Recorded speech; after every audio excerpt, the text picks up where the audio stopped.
Hello and welcome to FPL Mate, your best mate for fantasy Premier League content for the 2021-22 season. My name is Dan and today we are doing a Game Week 36 free hit video, a video that a few of you guys have requested this week, but I don't think this is just going to be good for people who are on a free hit. I think this is going to be useful for everyone really to try and get an idea of what the rough best team is for this game week and maybe kind of see if your team is already similar to this team, maybe you don't even need to free hit at all. So I think this is going to be useful for everyone, not just free hitters. If you do enjoy this video, find it useful at all, please do leave a like, really helps out the channel, and do subscribe as well if you're new around here. Without further ado guys, let's have a look at this team. So today I've gone with a budget of 101.1 million. I do try and keep the team value low with the expectation that then most of you guys can afford this team. And then if you want to make upgrades from it, from there, then you can. But yeah, just a warning guys, if you're someone who is with, you typically have a team value of like 105 or 106 million at the moment, and you think that this team looks bad, it's probably because you're used to playing around with a slightly larger budget. But I will of course make suggestions of where we can downgrade some players to save up some money, free up some money, and make some suggestions on where we can actually splash a little bit more cash and get even more bang for our buck with a real expensive free hit team too. But as a basic draft, we're going to go with 101.1 as the budget. I think that's pretty standard. I think that's going to be fine for most of you guys. So let's start off in goal with Casper Schmeichel. I think he is the best goalkeeper in this double game week. The thing is, Leicester literally genuinely have the best double game week fixtures of any team. The problem is with Leicester is we are expecting them to rotate quite heavily, at least in the first of these two games. So the Everton at home game, we're expecting big rotation for Leicester. So it's very difficult to pick that player who's actually going to perform in these really good fixtures.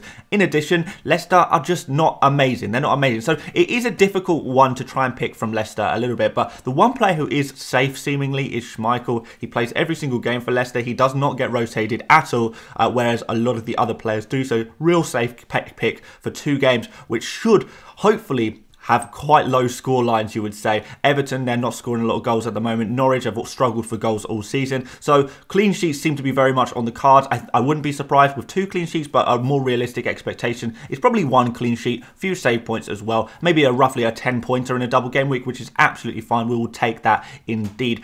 Into defence, we've got Trent Alexander-Arnold, a player on great form, a player who got a rest in the last Premier League game. So we are expecting him to now play both of these double game week fixtures, which is really, really good. Liverpool obviously on a high right now. We kind of saw Trent again contributing in the Champions League as well, doing really well there. And we've got a double game week here for Liverpool against Tottenham at home and Aston Villa away. Kind of an average kind of double game week there, you would say, but it's pretty decent. It's not too bad. You would expect that maybe a clean sheet is on the cards for that Aston Villa game. Tottenham at home, you're not really sure, are you? Because we have seen a couple of games recently where Tottenham have actually struggled to score goals. But that's not to say that they are not going to concede any goals against Spurs, but there's always that chance, and it would be a very good idea to at least get in on that Liverpool defence to a degree. So 1 Liverpool defender in this draft, I think that's probably the right way to go if you are on a free hit. Next up, we've got Cancelo. Now, this is a defence I am more interested in. I know there was that loss last night in the Champions League, and that is, you know, really, really unfortunate for Man City. So commiserations to Man City fans, but we have to get back into it. We've still got the Premier League to win. I say we, I'm not a Man City fan, but Man City have still got the Premier League to win now. They've still got that very much in their hands. And we've got 2 fixtures here against teams that are typically kind of tricky to score against, but teams that they don't score many goals themselves. They're not particularly efficient or proficient, should I say, in attack. So we do want to get in on the Man City defence this game week. I think particularly if you're on a free hit, you have this opportunity to get in on the Man City defence. I would definitely do it. I would definitely get involved in that. Newcastle at home, they don't score many goals when they're away from home or at home, to be fair. But Newcastle certainly have got really good home form. But since Newcastle are going to be away in this match, you would expect Man City to do quite well there. Score a couple of goals maybe, but more importantly, keep that clean sheet. And Wolves away, Wolves are just a team that just can't score at all this season. It really has been a real struggle to find that goal scoring form, hasn't it? So yeah, Cancelo for that Man City defensive cover, but I like the Man City defence so much this game week that I'm actually going to double up, and we're going to go for Laporte as our second Man City defender. Laporte, you would say, is the most nailed on of the Man City defenders. So yeah, same fixtures again, Newcastle at home, Wolves away. Laporte has kind of been the standout defender. I know maybe some of you guys are probably looking at Diaz. Diaz is 0.1 million more expensive. Probably, you know, not much difference between the two. You may as well pick the cheaper guy. But I do think Laporte is probably going to be slightly more nailed on than Diaz. I do think, in fairness, both Laporte and Diaz are going to play both of these double game week games. But there's always a little bit of rotation here and there. But again, Man City, they have to get back to coming back to just concentrating on the Premier League. They've still got the Premier League to play for. You know, the season is not over for them. I know it's going to be disappointing being knocked out of the Champions League, but there is still the Premier League to secure. Focus, eyes on the prize, guys, and yeah, that's exactly what we hope is going to happen. So I think there will be clean sheets here. I think we could get double clean sheets here and if you're doubling your double clean sheets with both Cancelo and Laporte, that's a lot of points in there. And you never know, with Cancelo, could be the odd goal contribution. We know he takes shots, he could get an assist or something like that. And with Laporte, he is a serious threat from those set pieces as well. So I really like that. And we're going to finish off the defense actually with Marcus Alonso. I know a lot of people are worried about Chelsea assets and the potential for rotation among Chelsea assets, and to be fair, so am I. I'm not going to lie to you guys, this is the only Chelsea player I have got in this free hit draft. I don't think Chelsea players generally are going to be too optimal for this game week. I think you should kind of limit the amount of Chelsea players you have and maybe even consider selling some of them if you are not on a free hit. But Alonso, I do like because I think he is going to play both games. In fact, if we have to identify a player or two who are likely to play both games in the double for Chelsea, I think Alonso is going to be one of them because, well, first of all, he's in really good form, actually genuinely really good form, and has been one of the standout players in, let's be honest, some pretty poor Chelsea performances. Alonso has been a real standout player. Also, who else is going to play at left back right now? Other players who have kind of filled in at left back have been really disappointed, and I do think some players are just going to have to play every game, get run into the ground. You know, these are professionals. They can play every game if they're required to. I think Alonso will be one of those players who is required to, particularly as a couple of recent poor results. Chelsea are going to want to get this league, the Premier League top 4 position, sewn up as quickly as possible. And they can do that with 2 wins, Wolves and Leeds. If they get 2 wins there, they're going to have to probably play a couple of their players in both games, even though they have got the FA Cup a few days after the Leeds game. Some players are just going to have to play both games in this double, I think. And I would say that Alonso is likely to be one of them. And like I say, he's in fantastic form. Every week I watch him and I'm terrified of the fact that I don't own Alonso. He takes so many shots. He gets into so many dangerous areas. He's basically a striker, and yet he is listed as a defender in FPL. So much to love about Alonso. Definitely would be a player I'd be considering on a free hit. Into midfield, we have got Mo Salah. No surprise there. He was always going to be in this team, wasn't he, really? Yeah. Salah obviously recapturing some of that form, getting goals and assists at the moment actually as well, and yeah, we hope that he is back to his best. He's still going for that golden boot race. You know, that he's not fully in the clear on the golden boot quite yet, but more importantly, he wants to deliver this Premier League title for Liverpool, and it's well within their hands. Spirits are high at Liverpool. They want to get the quadruple. It's possible. It is seriously possible for Liverpool to get the quadruple, as crazy as that sounds. And Mo Salah is going to be a huge part of that. So we're expecting full strength against Spurs and against Aston Villa, or at least close to full strength, because we have to, well, I keep saying we, Liverpool have to win every single game pretty much between now and the end of the season if they want a chance of beating Man City in the title race, to be fair. And Salah is just going to be a huge and important part of that. And against Spurs and against Aston Villa, you can see Salah just cutting through both of those teams completely. Next in midfield, we have got Heung-min Son. A few people maybe have some doubts about Son just because of those fixtures. In terms of form, I'm sure none of you have any doubts. After last game week, we saw what Son can do, but these fixtures, although they look bad, you know, on paper, these are bad fixtures, right? But for certain players, they can actually be good fixtures. Now, I look at these 2 fixtures, and then I look at Son. We've got Liverpool away and we've got Arsenal at home, 2 teams that we expect to dominate a lot of the possession, and therefore Spurs may have to play on the counter-attack. Well, who is one of the best counter-attacking footballers in the world?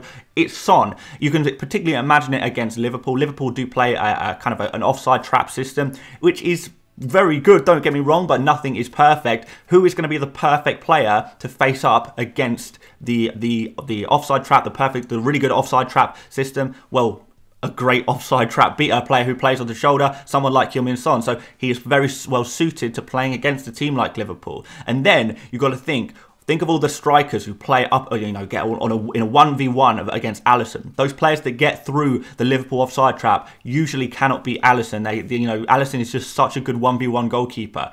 Well, again, Son. He's such a cool, calm, collected finisher that I don't think it's going to phase him. He's just, you know, such an insanely good finisher that I think he can do it in those positions. So I really feel like Son, although the Liverpool defence is good, I feel like Son in many ways is the perfect player to counteract that. And I think that's going to be a pretty good thing. Similar thing against Arsenal. Arsenal are not going to play within themselves. They are going to play, you know, play to win, play high up the pitch. And that's going to give opportunities to players like Son. And we might see that Harry Kane actually drops a little bit deeper. Tries to create the play for Son on the counter-attack with his Kane's amazing range of passing. And Son is really going to benefit from two fixtures that seem difficult, but actually, because of the type of player Son is, it actually suits him very nicely. So there's my big spiel about Son. I know I'm hyping him up a lot at the moment, but I just wanted to kind of talk about why I like Heung-min Son so much, and I'll try not to speak too much about him in the rest of the videos this week.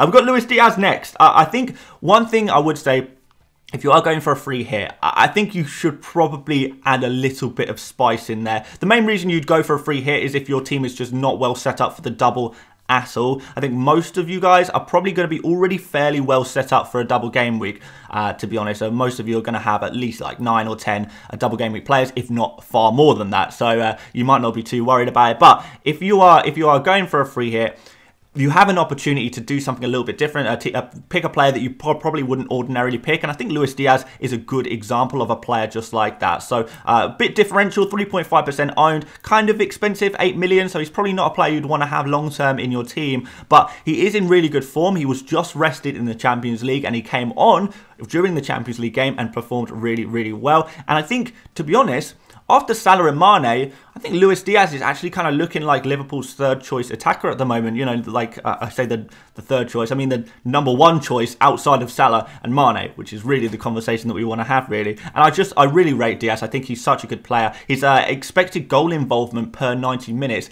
is actually almost double the amount of Salah's, and I think it's over double the amount of Mane. So basically what that means is if Luis Diaz plays, he's actually more likely to get goal contributions than Salah and Mane at the moment, which is quite some stat, right? So yeah, it's a little bit risky, but I feel like you've got to add a little bit of spice in there. So I've added Luis Diaz as a spicy pick that I actually genuinely really, really like. We've finished off the midfield with Saka. I think he's just another one of those reasonably essential players at the moment that you kind of just have to have. Not too interesting. I'm sure a lot of your mini league rivals have this player, but he's kind of player you have to own. We know he's still on penalties. We've got this lovely home game against Leeds first up. Our Arsenal have so much to play for, so they're going to be going full strength every single game. That Tottenham away game is also a real crucial game, so that could be really interesting for Arsenal and for Saka as well. And Saka is just the star of the show in terms of Arsenal. He's just the best player that they have. So yeah, he's going to do quite well, I hope, against Leeds. And then against Spurs, it's all to play for, isn't it? So that's going to be an enormous game. Really, really interesting one.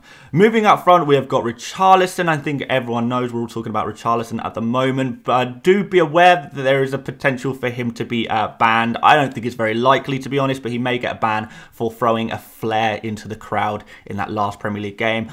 It doesn't look very likely that he's going to be banned anytime soon. So I wouldn't worry about that too much. There is a minor concern about an injury he may have. So keep an eye on that one as well. But I don't know if this is all just, you know, rumours, people trying to panic and stuff. If Richarlison is available, is what I'm saying basically, then he is a very, very good pick for this game week, and I would probably be going for him. Leicester away, Watford away. I know Everton don't typically perform well away from home, but Watford are even worse when they are at home. So that could be a good game. Leicester just coming off the back of their Europa Conference League match as well. They're going to have a little bit of rotation there, which is going to give opportunities to Everton. Everton, loads to play for, as we keep talking about players with lots to play for. That's what we want at the moment. And Richarlison's underlying stats, even if you exclude the penalties, and he has had a few penalties, which are very, very useful, don't get me wrong, in terms of FPL. But even outside of that, his underlying stats are actually really good. He is taking a hell of a lot of shots in the box as well, and he's getting some big chances as well, which is what we like. He is performing as well. I think in the last 5 game weeks, he's scored 4 goals and 1 assist. I think that's in 6 games because there was a double game week in there, but still, That's not bad at all, really. So he's in pretty good form. We know Richarlison's a kind of a streaky player as well. He goes on these streaks and he disappears. Can we get a few more goals from him before he disappears? Maybe. I mean, a double game weeks are a very good time to do that, and it would be a very good time for Everton to get a good tune out of Richarlison as well, wouldn't it? So yeah, I think he's a very good pick, despite the fact that he is typically a player who is a little bit risky. I think now is a very good time to go for him. And we're going to finish off the first 11 with Nketiah. Same fixtures as Saka. Leeds at home, Tottenham away. Nketiah I really like at the moment. There has been strong suggestions that Nketiah is going to be the first choice striker for Arsenal now. So those of you who are previously worried about the rotation with Lacazette potentially, I don't know about if that's going to be the situation anymore. I think there's every chance of Nketiah playing every game between now and the end of the season. We are trying to offer him a new contract. The only way he's going to sign a contract is if he gets guaranteed game time. What better way to make that promise than to actually give him the game time? He is playing well. He's in good form at the moment. He has taken a hell of a lot of shots. I think he's a very good finisher. I think he's a very good poacher. I think he's always got an opportunity to score goals and get in the right places. You can see his technique is very, very good. He's a very, very talented player. He's unfashionable because he is cheaper, and you have that kind of thought of, oh, he's so cheap, he must be rotated. But at the end of the day, what we've got here is, and I'm not going to say nailed, but I think we've got a first choice Arsenal striker, an Arsenal team who are competing for the top four for only 5.5 million. And you can't really go wrong with that, particularly as, you know, going for a 5.5 million striker as opposed to, I don't know who else you're going to pick in this situation, but say you were going to go for, you know, Ollie Watkins or someone like that instead. You saved 2 million by going for Nketiah. Got a player of probably, I would argue, a better quality, to be honest, more chance of getting goal returns this game week, and they're significantly cheaper, and that 2 million that you free up can be invested in other areas of your pitch. So that's why we can see a fairly strong team here, because we can go for players like Nketiah, who are genuine, real bargains and good players at the same time. Let's go to our bench now, guys. We've got Steele, just a classic 3.9 million goalkeeper. We don't need to worry about having a good backup goalkeeper. I've got Gordon on here as our only real backup, and then I'll put Amati and Dobbin there as well. Dobbin, the cheapest possible forward. Amati is like almost the cheapest possible defender there as well. In terms of your bench, because it's a double game week, you don't really need to invest in your bench whatsoever. I would suggest having one playing outfield sub, and the rest of them can basically be as cheap as physically possible, really. If you want to go that way, you can just spend all of your money on your starting 11. There's no problem with that, and just have like kind of one sub who is at least going to play or something like that. Just because if a player gets injured in one of the games, you know, it's not like they can get rotated. You know, if one of your starting 11 plays in the second game but not the first game, you know, they get rotated the first game, they still get every chance of getting a sub appearance or playing in the second game or getting a sub appearance in the second game.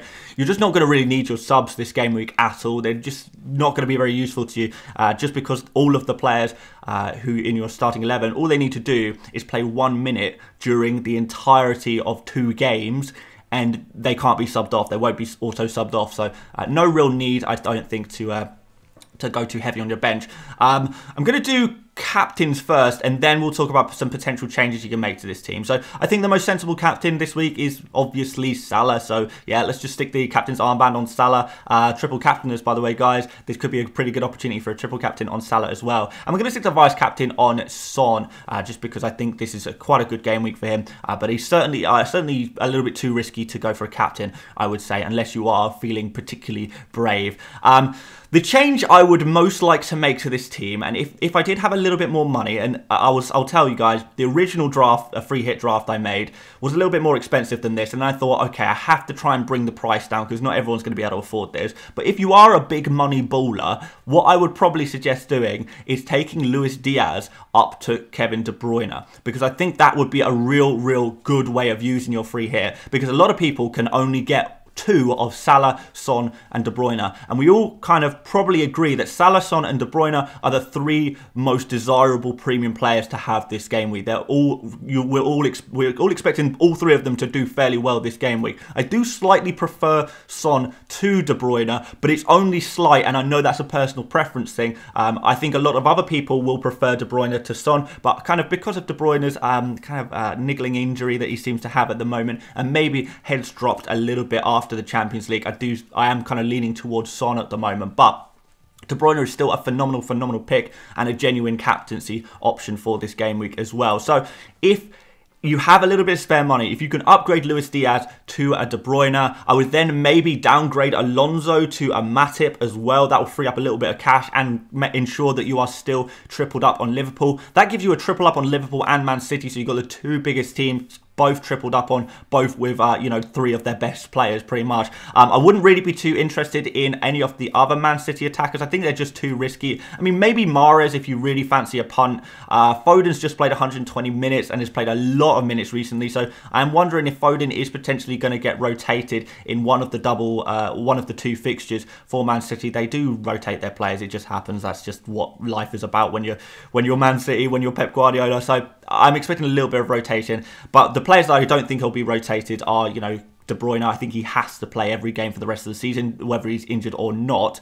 Cancelo, Laporte, really important players as well. Cancelo, just because there's not really any options for in terms of fullbacks at the moment at Man City, and Laporte has been Man City's best defender this year in the central defensive positions as well. Everyone else is a little bit risky or not quite effective enough, basically. So yeah, those are the kind of players I'd go for. Other players to consider would be, I guess you could consider going for Robertson. You could downgrade Trent to Robertson potentially if you wanted to take a risk there. I don't think Robertson is likely to drop out of the team just because Tsimikas is quite a downgrade from Robertson, and actually Gomez is not that much of a downgrade from Trent, so I can see why Trent would get the occasional rotation, whereas Robertson, I just don't think Liverpool would want to be risking that one this late in the season with so much to play for.